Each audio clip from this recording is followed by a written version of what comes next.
and welcome to Clever News Desk. We are reaching you live from Nigeria's capital city, Abuja. First, the headlines.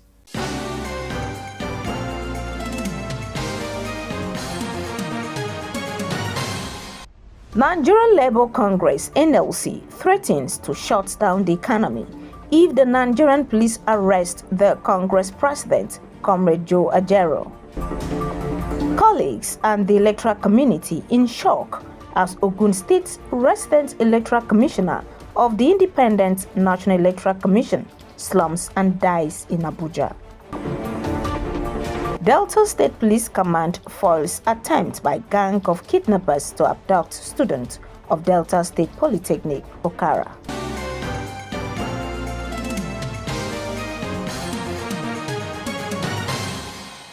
I am Imefonukun with this and more. The Nigerian Labour Congress (NLC) has directed its affiliate members and indeed all workers in the country to immediately shut down the economy if the Nigerian police arrest the Congress president, Comrade Joe Ajaero. Recall that the police had last night invited the NLC president to its headquarters for questioning over the allegation of involvement in terrorism financing, among others. This development led to the convocation of Emergency National Executive Council (NEC) meeting at the Labour House, where the Congress resolved to write to the police for extension of time to enable it consult with its lawyers. Briefing the workers who had assembled at the Labour House in solidarity with the Congress president and to follow him to the police headquarters, the NLC Deputy President Kabiru Adosani said the invitation to Ajaero was invitation to workers.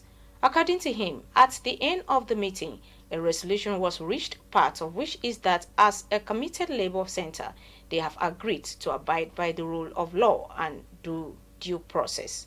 Was extended to the Congress President yesterday and asked to report at the police by 10 a.m. today.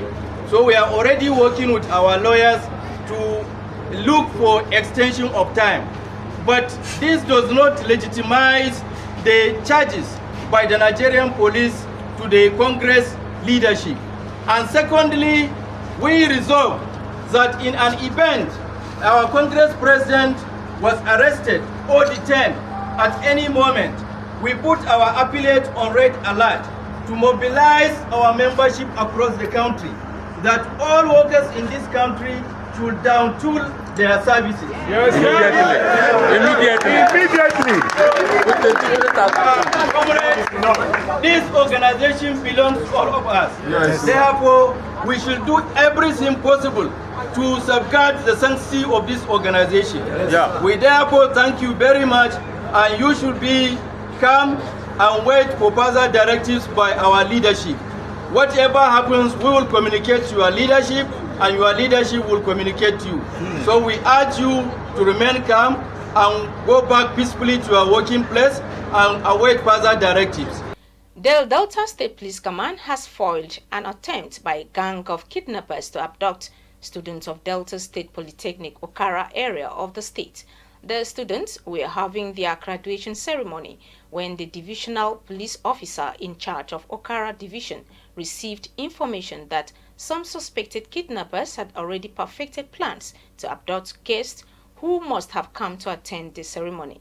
Delta State Police Public Relations Officer SB Bright Edafe, in a statement on August 13, 2024, said while students of the Delta State Polytechnic Okara were having their graduation ceremony, the DPO Okara Division received credible information that some suspected kidnappers had already perfected plans to kidnap guests who must have come to attend the ceremony. The DPO CSP Olasunkami Musulu, acting on this information, reacted swiftly, mobilized and led operatives of Okara Division to their hideout in a bush along Utafe-Ofade Legit Road. According to the statement, the suspects on sighting the police took to their heels and escaped with various degrees of gunshot injuries they sustained during a gun duel with the police. One AK-47 rifle, one magazine, one English bomb action gun, and one locally made gun were recovered from the suspects. The resident electoral commissioner of the Independent National Electoral Commission, INEC, in Ogun State, Barrister Niyalaye, has passed away. The tragic incident occurred shortly after a meeting at the Commission's headquarters on Monday evening in Abuja. Sources who spoke on the condition of anonymity said Barrister Iyalaye was in good spirits throughout the meeting, after which he retired to his hotel room, where he suddenly collapsed and died. Meanwhile, the cause of his death remains unknown. Barrister Iyalaye, an Ondo State native, was appointed as the Ogun State Reg in March 2022, following the transfer of his predecessor, Olusegun Akpaye, to Lagos State. His sudden death has left colleagues and the electoral community in shock as they await further details regarding the circumstances surrounding his demise. May his soul rest in peace. A marriage counselor, Dorothy Knowles, says the high rate of divorce in society today can be attributed to people getting into marriage with rigid ideas and the inability to be flexible when challenges begin to arise. Dorothy, who made this known in an exclusive interview with Clearview News correspondent, added that divorce is on the increase because technology has also taken over human relationships and couples' unwillingness to seek counsel from others. Marriage, a social institution designed by God to be enjoyed by humans and not to be endured, involves two adults coming together to live as one. However, conflict may arise, leading to disagreements that could shake the union to its very foundation. Against this backdrop, a marriage counselor speaks on key contributory factors that can fuel divorce in society today. And so people go in with these rigid ideas and fail to exercise flexibility when issues begin to arise within the relationship. And at that point, everybody is holding on to their opinion, to their position, to the norms that they have been socialized to believe are their roles and responsibilities, are the expectations that the marriage has of them. Unfortunately, there is no room for flexibility, for shifting ground, for even the use of discretion to say, hey, wait, maybe the person who socialized me, who brought me up, did not factor in, for instance, artificial intelligence or the modern day technology, and so did not prepare me for this eventuality. What should I do now? And what the possible solutions should be. And that can, fuel desire for divorce. The other thing, of course, is the general pressure in the society where the, livelihoods are in jeopardy.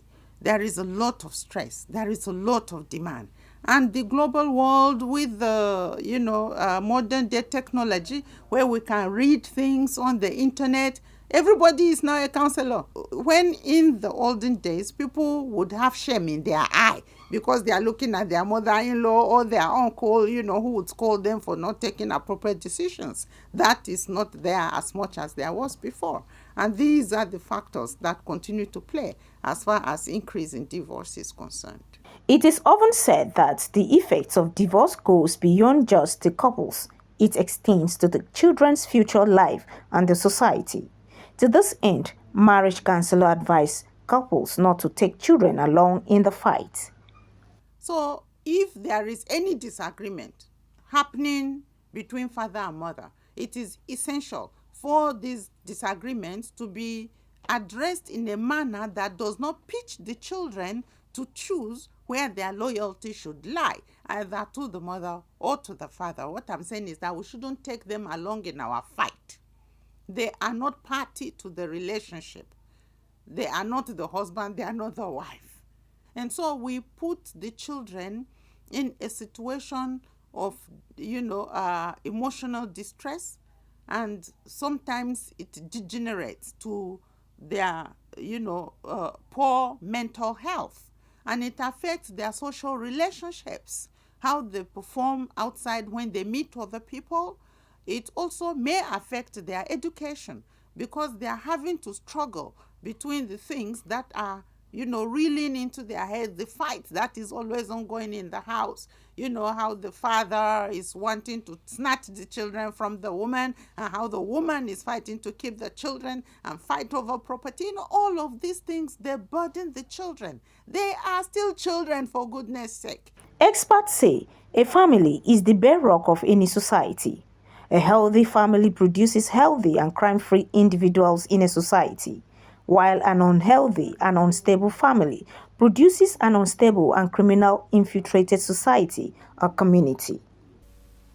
Food security has become one of the most pressing issues on the agenda of most countries of the world, especially in a developing country like Nigeria that is currently grappling with a high prevalence of chronic undernourishment and hunger, which stands at a staggering 22 million according to the World Food and Agricultural Organization. To this end, the U.S. government has advised Nigerians to support what works by embracing scientific-based research to enable the federal government achieve its targets for food security amidst controversies trailing the use of genetically modified organisms in the country. In the special report, Clavis Gloriata attempts to highlight the basics of the technology and Nigeria's stance on the technology. With over 200 million people, Nigeria, the most populated country in Africa and the sixth in the world, is currently facing one of its worst times in history due to the growing food insecurity, a situation that has made it difficult for its vibrant youth population, which stands at about 70%, to grow and contribute meaningfully to nation building. According to research, around 84 million Nigerians, representing about 37% of the total population, live below the poverty line, a situation that has been further escalated by conflict and insecurity, rising inflation, and the impact of climate change. As the world continues to evolve, innovative ideas and initiatives continue to emerge to drive growth and productivity. One of such is the integration of scientific-based research, particularly genetically modified organisms, in the area of agriculture to drive food sustainability. GMO has become the common term used by consumers and the media to describe foods that have been created through genetic engineering. A GMO, or genetically modified organism, is a plant, animal, or microorganism that has had its genetic material changed using technology called genetic engineering. For thousands of years, humans have been using conventional, also known as traditional modification methods, to breed plants and animals with more desirable traits. Genetic engineering can be more precise and faster than conventional breeding. In 2019, Nigeria joined the rest of the world in the use of GMOs by commercializing its first genetically modified crop in its bid to boost productivity and economic development amid safety concerns and debates. Since then, the country has approved the commercial release of 4 other teller maize varieties for commercial planting in the country, sparking even more reactions across quarters. At this workshop, organized by the National Biosafety Management Agency in Lagos, the U.S. government and other stakeholders in the biotechnology industry called on Nigerians to support the federal government's drive to achieve its target for food security by embracing the use of scientific-based innovations to boost agriculture. Nigeria is doing wonderful work, I would say internationally, certainly in the continent of Africa, in developing products derived from modern biotechnology. If correctly utilized, biosafety communication can ensure a smoother implementation of biosafety regulations and contribute to greater stakeholders. Any product or seed that MBMA said is safe. A researcher at the event, Abraham Issa, gave a practical explanation of GM plants using a variety of cowpea, commonly known as beans. This bottle 2 is the GM beans, and these others are the local beans. They look exactly the same. The aim of such images of using injections to inject GM crops, just to tell you that, these crops are made of chemicals, are all fallacies. Over the years, the federal government, through its various biosafety agencies on various fora, have continued to insist that there is no cause for alarm, while urging Nigerians to embrace the innovation so as to maximize its potentials in ensuring food security in the country. Speaking at a side event for the recently concluded International Conference on Biotechnology in Abuja, the Director General of the National Biotechnology Research Development Agency, Professor Abdullahi Mustafa, among other stakeholders, expressed that GMO crops will go a long way in reducing food scarcity and ensuring that farmers in the country are self-reliant. We are talking about the crops that are going to be released very soon. We are talking about soybean, and we are talking about rice and wheat also. These are some crops that are going to take a little time before they are released because of the safety rigorous procedure that we used to follow. And for sure, this is going to emancipate the country from all this hunger issue. These food are declared safe, and taking them in your digestive tube is not any problem at all. When it comes to the issue of insecurity, the issue of desertification, climate change and whatsoever, without the use of biotechnology, I don't think we should be strong enough to address these challenges that are coming in. Despite its benefits, GMO remains a misunderstood science in Nigeria, where most farmers are uneducated and likely unaware of its potentials for productivity. These stakeholders, however, remain confident that the technology is just what Nigeria and Africa needs to revolutionize the continent's food shortage. Gloria Atta, reporting for Clearview News. If you are just joining us, you are watching the news on Clearview News Desk. We'll be back after this break. Stay with us.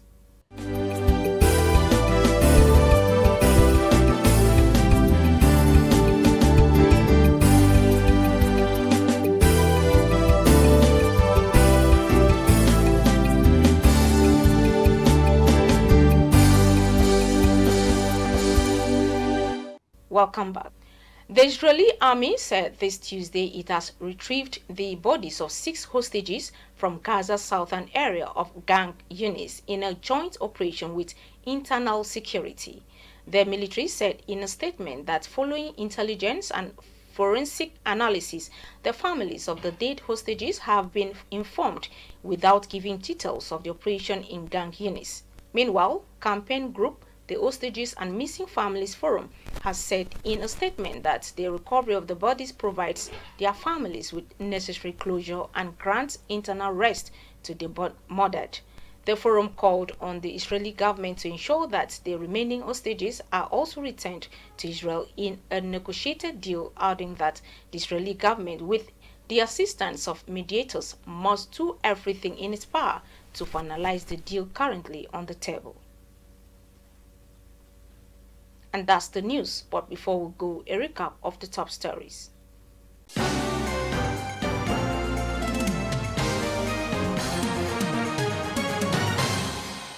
The Nigeria Labour Congress (NLC) has directed its affiliate members and indeed all workers in the country to immediately shut down the economy if the Nigerian police arrest the Congress President, Comrade Joe Ajero. The resident electoral commissioner of the Independent National Electoral Commission in Ogun State, Barrister Niyi Ujalaye, has passed away. We also told you that the Delta State Police Command has foiled an attempt by a gang of kidnappers to abduct students of Delta State Polytechnic, Okara area of the state.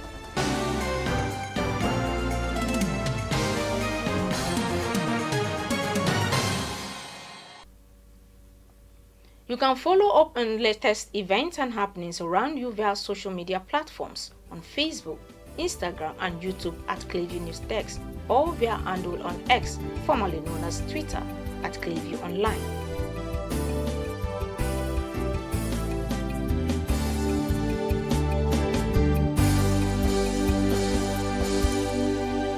Many thanks for watching. I am Imifonuku.